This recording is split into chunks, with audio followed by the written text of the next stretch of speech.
ہمارے مائیں بہنیں ہیں وہ کیوں نہیں راغب ہوتے ہیں زیادہ تر کس طرف؟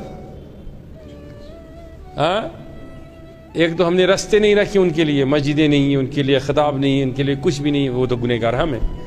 اور دوسری بات ہے کہ جب وہ ایک مہینے میں 3 دن یا 4 دن یا 5 دن بیمار رہتے ہیں تو ان کے وجود سے جو نفاست خارج ہو جاتی ہے وہ اس نفاست کو یوں کر کے کہیں پھینک دیتے ہیں۔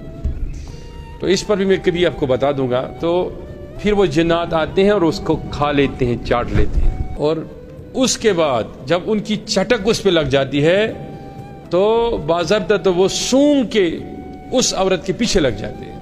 ان کے پیچھے لگنے سے وہ عورت 27 مرضوں میں مبتلا ہو جاتی ہے۔ اس میں ایک چھوٹا مرض لیکوریا بھی ہے۔ سمجھ گئے میری بات کو؟ کیسے رطوبتیں خارج ہونا وجود سے جن کا کوئی علاج ہوتا ہی نہیں بعد میں، جو ریسپانس اس کے باڈی سے ہوتی ہے، مطلب ایک مہینے میں 10 بار 5 بار بیمار ہونا، اس کا بنیادی وجہ یہ ہوتا ہے کہ وہ جنات کی چٹک کے متاثر ہو چکی ہوتی ہے۔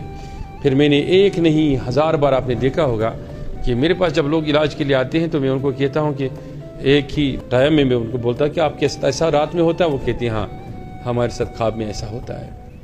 تو ہماری کیفیت ایسی رہتی ہے۔ وہ کیا ہوتا ہے کہ جس طریقے سے ایک مرد راغب ہوتا ہے ایک عورت کے طرف اس کے حسن اور زیبائش کی بنیاد پر، خواہش جو ہوتے ہیں وہ مرد یا عورت کے طرف راغب ہوتے ہیں صرف اس کے نفاس کو سونگ کے یا اس کو کھا کے پی کے۔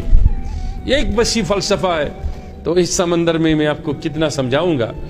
تو اس طریقے سے ایک تو یہ بیماری ہو جاتی ہے، دوسری بیماری جب وہ اپنے بالوں کو پھینک دیتے ہیں، مرد بھی اپنے بالوں کو جب پھینک دیتا ہے ایسا باہر تو اس سے بھی کہیں بیماریاں لگ جاتی ہیں اور عورت کو بھی ایسی بیماریاں لگ جاتی ہے۔ روحانیت ہے کیا؟